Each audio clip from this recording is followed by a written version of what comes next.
Aaron Hernandez's death shocked the NFL, but years later, some NFL legends are revealing just how dark his story really was. From former teammates speaking out to disturbing discoveries made after his death, there was much more happening behind the scenes than anyone realized. Let's get into it. The morning Aaron Hernandez died, NFL players didn't wait for a press conference. They went straight to Twitter, and what they said didn't sound like a normal obituary. Former Jets linebacker Bart Scott admitted years later that there was a dark running joke between players and Hernandez on the field. Guys would tell him, "Hey man, I heard they found a body," and they thought it was a joke. They didn't really think it was serious, but they knew that he was a bad guy. That's not a eulogy. That's teammates admitting they saw something in him long before anyone else did. Former Steelers cornerback Ike Taylor put his unease in writing. The moment the news broke, he posted that he was praying for Hernandez, but added that something didn't feel right about him committing suicide. Taylor wasn't alone. Former Chargers and Jets cornerback Antonio Cromartie's reaction was almost identical in tone: confusion,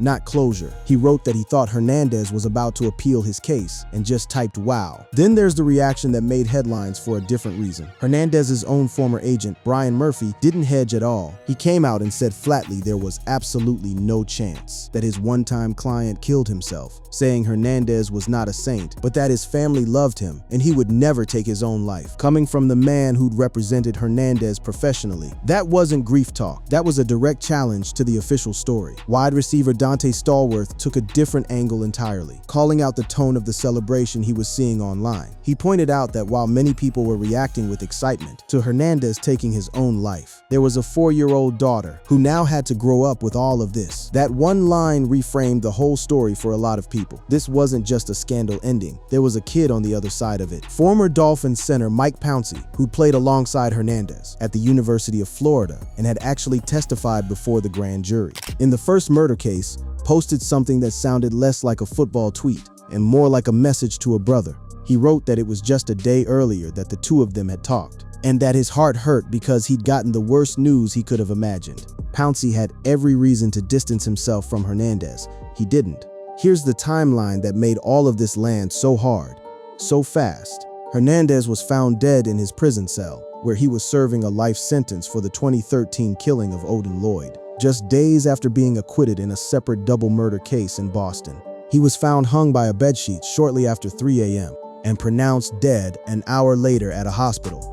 He was 27 years old. The timing is what turned so many football players' shock into suspicion. Hernandez committed suicide just hours before his former teammates visited the White House to celebrate their latest Super Bowl victory, and a week after he was acquitted in the 2012 drive-by shootings of 2 men in Boston. He'd just won, in the eyes of the law, on the case that could have added a second life sentence. He was still locked away for the first one, sure, but he'd beaten the case everyone thought was going to bury him. And then, hours before his old team walked into the White House without him, he was gone. There were details from that cell that made the story even stranger. Investigators found the phrase John 3:16 written on his forehead, a reference to a Bible verse about eternal life. And there were reports that authorities believed Hernandez might have smoked a synthetic drug known as K2 shortly before he died. Some players didn't hide their anger either. Former Eagles linebacker Isaiah Reese fired off a tweet moments after the news broke that he later deleted, calling it insensitive, saying he was caught up in his emotions and had no excuse, apologizing to everyone, even the players who wanted to be angry at Hernandez for what he'd done to Odin Lloyd's family couldn't quite land on a clean emotion. It was somewhere between grief, guilt, and disbelief. That mix, grief tangled up with suspicion, is really the whole story of Aaron Hernandez in one morning. A man who'd been one of the best young tight ends in football, who'd caught touchdowns from Tom Brady on a Super Bowl stage, was dead in a cell, and the people who knew him best weren't buying the simple version of events. Something had been building in him for years, long before that bedsheet in that cell. To understand why his former teammates reacted the way they did, you have to go back to when Aaron Hernandez was still just a kid, with a rocket arm for a tight end, and a ceiling nobody could see the top of, before any of the murder charges, before the cell, before the tweets. Aaron Hernandez was supposed to be one of the safest bets in football. He grew up in Bristol, Connecticut, and by the time he was a teenager, he was already the best athlete in the building. Hernandez grew up in Bristol, Connecticut, where he rapidly emerged as an athletic star, then went on to play football at the University of Florida, where he helped the Gators win a BCS national championship. Alongside Tim Tebow and head coach Urban Meyer, Tebow, one of the most scrutinized college quarterbacks ever, was throwing him passes. That's the level Hernandez was operating at before he'd even reached the NFL. There were warning signs even then, though, small ones that nobody weighted correctly at the time. Hernandez dropped to the 4th round of the NFL draft because of trouble in college that included a failed drug test and a bar fight. A 4th-round pick with 1st-round talent is usually a gift for whichever team is willing to take the risk.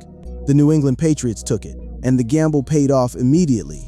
In 2010, Hernandez and fellow rookie tight end Rob Gronkowski combined to form one of the best tight end duos in the NFL.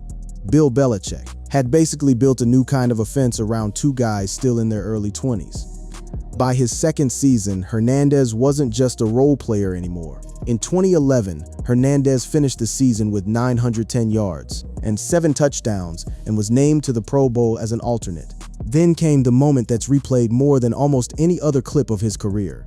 On February 5, 2012, Hernandez caught a 12-yard touchdown pass from Tom Brady in the Super Bowl, though the Patriots would go on to lose that game to the Giants. Still, a touchdown catch from Brady on the sport's biggest stage at 22 years old. That's the version of Hernandez most fans still picture first. The Patriots believed in him enough to make him rich. On August 27, 2012, Hernandez signed a 5-year contract extension, with the Patriots worth up to $40 million. This is the number that gets repeated over and over in every account of his story because of how fast it all came apart afterward. Less than a year after signing that deal, he'd be sitting in a jail cell. What makes the timeline so unsettling is how close together the good and the horrific actually sat. 2 immigrants from Cape Verde, Daniel de Abreu and Safiro Furtado, were killed in a drive-by shooting in Boston barely a month before Hernandez put pen to paper on that extension. On July 16, 2012, Daniel de Abreu and Safiro Furtado, 2 immigrants from Cape Verde, were killed by gunshots fired into their vehicle after a night out in Boston. Prosecutors would later argue Hernandez was behind the wheel that night. The Patriots signed him to a life-changing contract while, according to their own prosecutors down the line, he may have already been a killer. Even inside the sport, people who worked closely with him started noticing the split between the player and the person. A Sports Illustrated writer who covered Hernandez during his rise remembered him as someone who'd playfully wrestle with the young children of Patriots staffers on the field after training camp. That's the guy his teammates liked. But that same writer admitted he'd also caught glimpses of something colder, what he called the aggressive, angry side that prosecutors would later try to paint in court. Hernandez himself never lost his attachment to the Patriots, even after everything fell apart. Years later, from behind bars, he wrote a letter to a pen pal gushing about his old team, saying he still had love for Brady specifically, calling him someone he was probably closest with, whom he loved to death and always would, and only hoped the best for. He name-checked Julian Edelman too, and called Gronkowski the best TEE ever to walk on a football field. Read that letter next to the murder charges, and it's almost impossible to reconcile.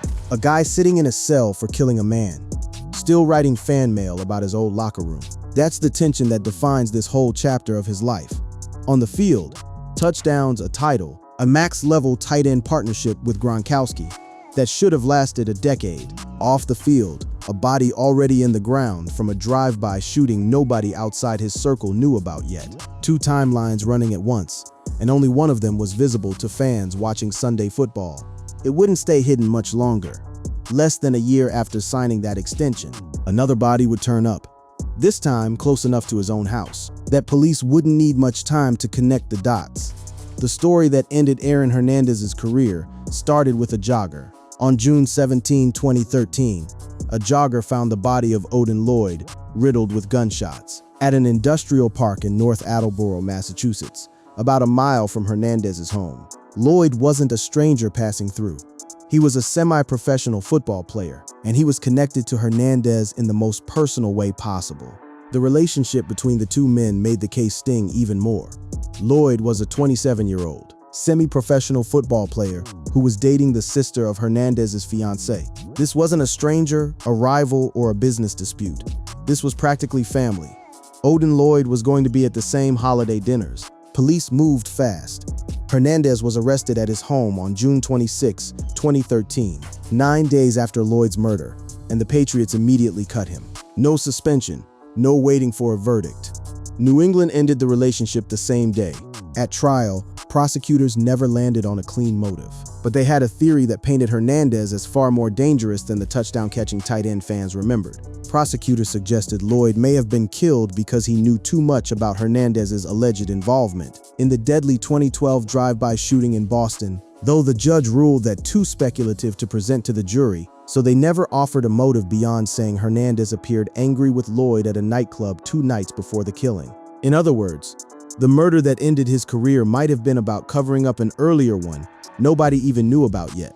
The trial dragged on for weeks, and the testimony that seemed to move the jury most wasn't even about guns or gunshot residue. All 12 jurors and 3 alternates told reporters they were shocked by the defense's own admission that Hernandez was at the scene of the killing, an admission that helped confirm he was guilty in their eyes. And they said they found testimony by Patriots owner Robert Kraft especially compelling. Think about how strange that moment must have been in that courtroom. The owner of the team Hernandez used to play for, testifying against him. On April 15, 2015, Hernandez was found guilty of first-degree murder and weapons charges in Lloyd's death. He was sentenced to life in prison without the possibility of parole. The $40 million contract, the Pro Bowl nod, the Super Bowl touchdown, none of it mattered anymore. He was going away for good. Except the story wasn't over. Remember that earlier drive-by shooting? The one prosecutors weren't allowed to bring up as a motive at the Lloyd trial. Hernandez still had to answer for that one separately, and the accusations there were even more brutal than the Lloyd case. Prosecutors alleged he'd murdered Odin Lloyd just 2 months before the Patriots offered him the 5-year, $40 million contract, and separately, that he'd gunned down De Abreu and Furtado over something as small as a spilled drink in a nightclub, then gotten a tattoo commemorating it. Prosecutors had argued that Hernandez gunned the 2 men down after one accidentally spilled a drink on him in a nightclub and then got a tattoo of a handgun and the words "God forgives" to commemorate the crime. A tattoo commemorating a killing. That detail alone tells you how far removed the private Aaron Hernandez was from the guy catching passes from Tom Brady on Sundays. And then, against a lot of expectations, the second trial broke the other way. Hernandez was tried separately in the 2012 double homicide, but he was acquitted of murder charges in those killings, though he was convicted of a weapons charge as part of the second trial, not guilty.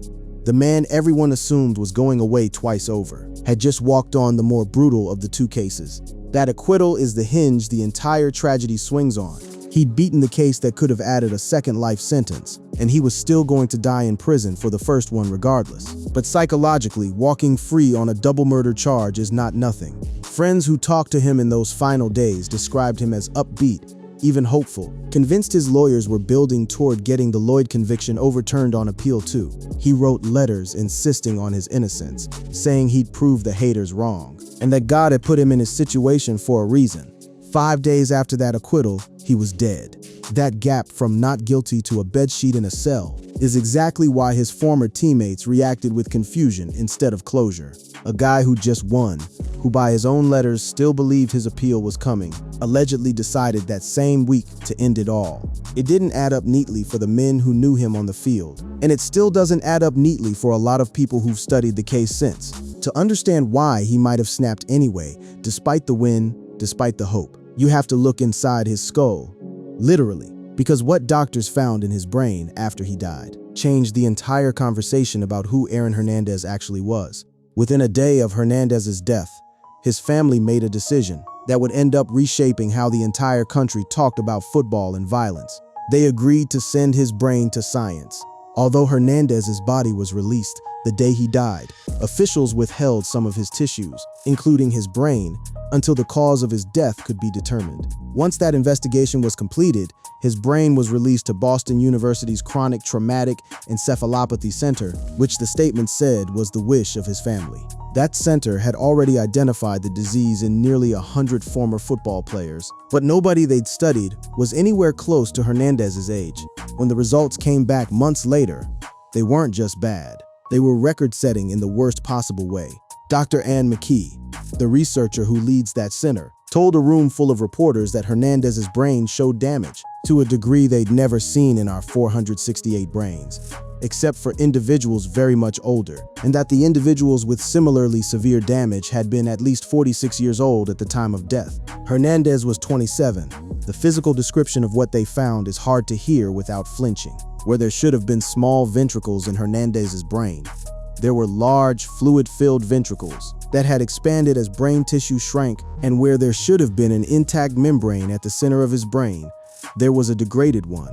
His brain had physically eaten itself away in places years before it should have started aging at all.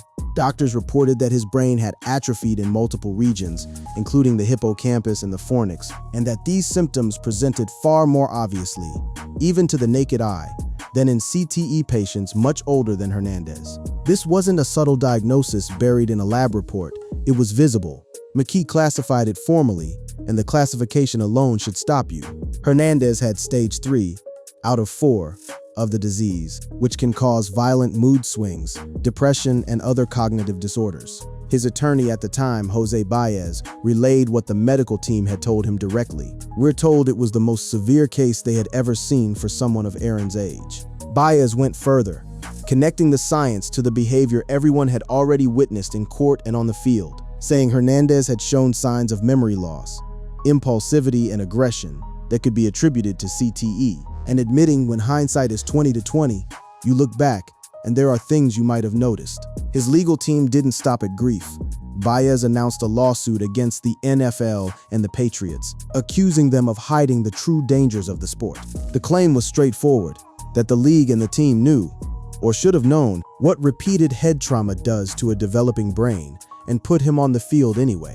Here's where the science gets more careful though, because the people who ran the tests were the first to warn against oversimplifying it. Dr. McKee herself said plainly that it's impossible to know precisely how the CTE impacted him, as many factors likely contributed to his behavior and actions, adding that CTE likely contributed to his depression and his erratic, impulsive, violent behaviors. Contributed, not caused. Her colleague, Dr. Dineshvar, put it even more bluntly. We can't draw a line between the pathology in someone's brain and any specific actions someone takes.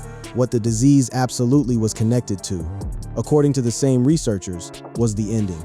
Research shows that people with CTE may be at increased risk of suicide, according to the Mayo Clinic. That's not speculation from a lawyer trying to build a case. That's a documented pattern. The medical community has now tracked across dozens of former athletes, and Hernandez was far from alone in that pattern. The same research center pointed to a list of names football fans already recognized. Several other former NFL players who committed suicide, including Adrian Robinson, Dave Duerson, and Junior Seau, were later found to have CTE. Seau, in particular, had been a beloved veteran linebacker, nothing like the public image Hernandez carried by the time he died. The disease didn't discriminate between a convicted murderer and a fan favorite. It showed up the same way in both. CTE itself is a slow, quiet kind of damage, building for years before it ever shows a symptom anyone can name. It's an incurable degenerative brain disorder that causes the death of nerve cells due to repeated head injuries, according to the Mayo Clinic, and it doesn't appear right away. It gets worse over time, according to the Cleveland Clinic. It's thought to be caused by repeated blows to the head that damage brain tissue, leading to a buildup of an abnormal protein called tau. Every hit Hernandez took as a teenager in Connecticut, every hit he took at Florida, every hit he took across 3 NFL seasons, all of it was quietly compounding, years before anyone in a courtroom ever said his name. McKee called his brain one of the most important specimens her lab had ever received, specifically because of how young and undamaged by decomposition it was when it arrived. This brain has been one of the most significant contributions to our work, McKee said, because of Hernandez's youth and the organ's pristine condition when it was turned over by the medical examiner. A player's death became one of the most useful data points in the history of brain trauma research, which is its own kind of grim irony, given how hard his lawyers had to fight, even to get the medical examiner to release it in the first place. But CTE on its own still doesn't explain everything about who Aaron Hernandez became. Disease in the brain is only half a story. The other half was sitting inside him long before he ever took a hit on a football field. And it's the part almost nobody outside his immediate family knew about until after he was already gone.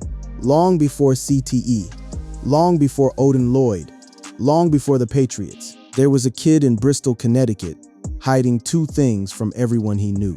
His brother, Jonathan Hernandez, is the one who eventually told the full story publicly, and it starts with their father. Jonathan told reporters that both he and his brother lived in constant fear of their father's beatings while growing up in Bristol, Connecticut. This wasn't occasional discipline. Jonathan described a home where the threat of violence was constant and remembered once trying to get outside help. "I picked up the phone once to call to seek help," Jonathan said. And his response was, "Call them."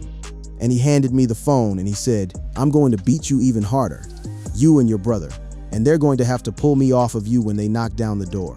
The trigger for the worst of it, according to Jonathan, wasn't random. Jonathan said their father turned especially violent when he felt the boys needed to try harder with either school or sports. The same sports that would eventually make Aaron famous were, at home, a source of terror. And underneath the beatings, Jonathan revealed something even darker that Aaron had carried completely alone. According to Jonathan, Aaron was abused by an older boy when he was just 6 years old, and that abuse went on for years. But Aaron never told anyone.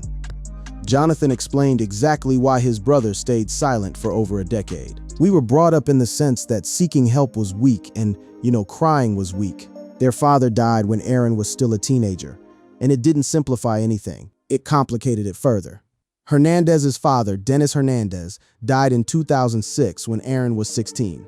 Jonathan's memory of him wasn't purely bitter either, which is part of what made the grief so tangled. He remembered a man who would brutally beat the boys for spilling cereal, but who was also their biggest cheerleader, pushing them both into sports before he died. Jonathan summed up that contradiction simply, "It's all we knew, he was our dad. I love him. We love him." The other secret ran even deeper, and it stayed hidden almost until the day Aaron died. His high school quarterback, Dennis Sansucci, eventually told reporters the two of them had been in a relationship that started when they were still kids. Hernandez's high school quarterback, Dennis Sansucci, said they had an intermittent sexual relationship that began in middle school and continued through high school. Sansucci described how carefully the two of them buried it. "Me and him were very much into trying to hide what we were doing. We didn't want people to know," Sansucci said, describing an on-again, off-again romance. Given who Dennis Hernandez was as a father, the reason for the secrecy wasn't hard to figure out. Jonathan said that even though their father was reportedly homophobic, Aaron did have sexual relations with at least one male, the quarterback of his high school football team. Sansucci put it in even sharper terms about the culture around them both. "Aaron was extremely terrified of his father finding out," Sansucci said. "I mean, Mr. Hernandez was well known as a man's man.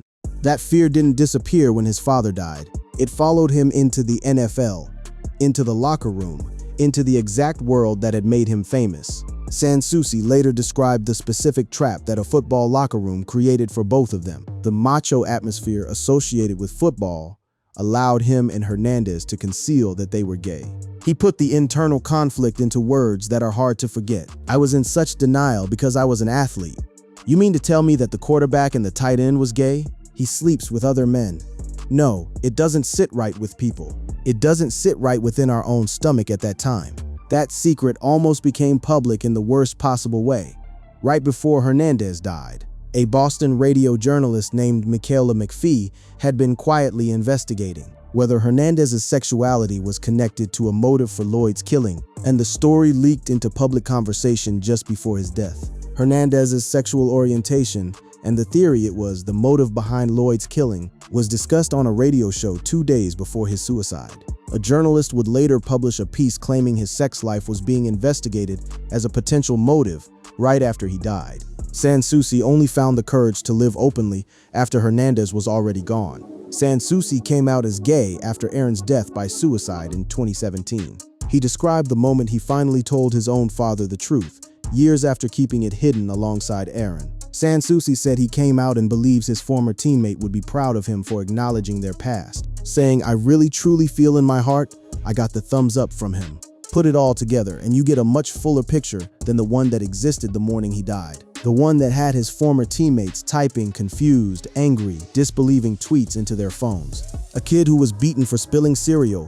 A kid abused by an older boy at 6 years old, who was taught that crying about it was weakness. a teenager hiding a relationship from a father who might have hurt him worse for it. A young man whose skull was quietly filling with the kind of damage doctors had only ever seen in men twice his age. And then a football career that put him on magazine covers and Super Bowl broadcasts, while every single one of those things sat underneath, completely invisible to the cameras. None of it excuses what happened to Odin Lloyd or to Daniel D'Abreu and Safiro Furtado's families, who lost people they loved and then had to watch the man accused of it walk free on one case, while a nation debated his brain scans. Lloyd's mother, Ursula Ward, sat through that entire trial as a constant presence in the courthouse, and no medical finding changes what her family went through. But it does explain why the men who played alongside Hernandez, Bart Scott joking uneasily about bodies on the practice field, Ike Taylor saying something felt off, his own agent flatly refusing to accept the official story, since there was more going on with him than anyone in a broadcast booth ever let on. They weren't wrong that something dark was sitting underneath the surface of Aaron Hernandez. They just couldn't have known at the time how many different things it actually was.